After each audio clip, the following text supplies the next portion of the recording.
Hi everyone, it's Jen here and welcome to Jen's World About Art. So today I'm doing a drawing of an owl for you, and I'm going to start by drawing on a piece of paper that I'd already primed with black acrylic paint. So I just painted the white paper black because I wanted to work on a black background, and it's watercolor paper.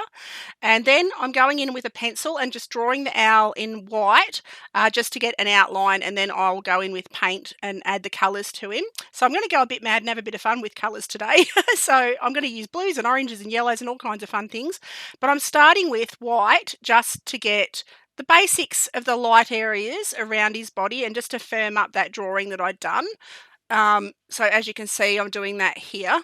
And I just go all around his body because I'll be going over it with different colours anyway. So this will disappear given time. Like as I get on through the drawing, it will disappear.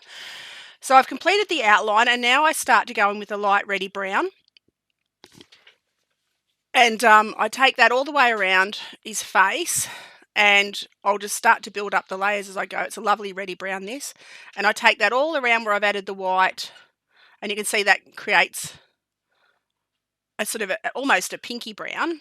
So that's actually a really nice highlight colour. So now I go into the eyes and I add some cadmium yellow, and I'll do a few layers. There'll be like 4 or 5 layers around this bird as I go. I add a little bit of black around the edges of the eyes, and I pop a little bit of black on the beak, and I just mark in where the pupils are going to be. And then I go back to that reddy brown. I go a bit thicker, and I take that around his wing, and I just want to block in the bird. I just want to fill him in. And it gives me an idea of where I want to keep working from and what colours I'm going to need. And you can see it's varying thicknesses, and I've added a little bit of water here and there just to thin it out.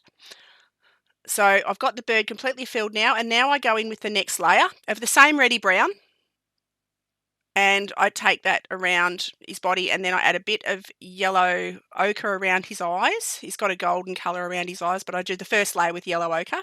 Take that around his little chin as well, because he's got a little feathery bit around his chin. And I start to add in some feathery details. So I use that yellow ochre with a touch of white, and I make the feather lines around his chest and around his wings, and just start to define some of the markings around his little body. And I rough in his feet. I create some more feathers on his wings, and I'm only very rough. I'm only suggesting. I'm not being fussy and doing exact feathers. I'm just sort of suggesting where the feathers should be and how they should look.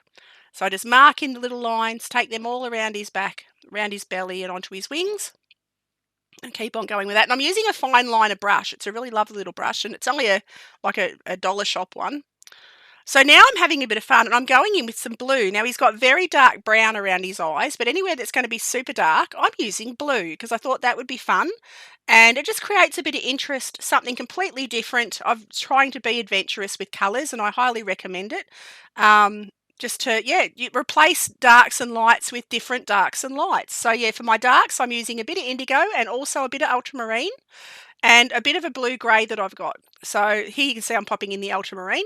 Take that around, filling in the gaps around his chest feathers and his belly feathers and his wings and under his tail. So take that ultramarine and I mix it up. I sort of dip into the different blues as I go. Fill in some gaps onto his wing feathers. Take it down onto his neck. And now I go in with some red oxide and I fill in around his belly.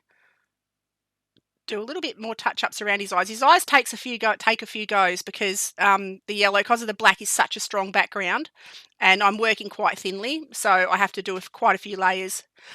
So now I add some pure white just into areas that I can see that have got highlights on them in the reference photo, which I got off Unsplash, which is a fantastic royalty-free reference site.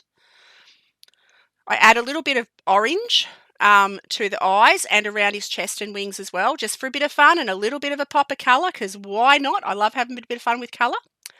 And now I'm going to use all the colours that I've used on his body in the stump that he's standing on. So I use the red oxide, I use the yellow ochre, I use a touch of blue, I use a little bit of brown, and I just create downward strokes to create the texture of the wood. No pressure for detail, I just keep it very loose and lots of fun. I fill in the darkest areas that are shadows in that dark blue that I have. fill it all in, and now I'm adding some final details, and we're just about done. So I hope you've enjoyed this video. It was lots of fun, and it shows you can have fun. Use colours and don't be tied to what you actually see. Replace your lights with light, bright colours. Replace your darks with strong, vibrant, dark colours. Yeah, have fun. And yeah, anyway, thank you so much for watching. I hope you've enjoyed this video. I will see you all for the next one. Okie doke. Bye.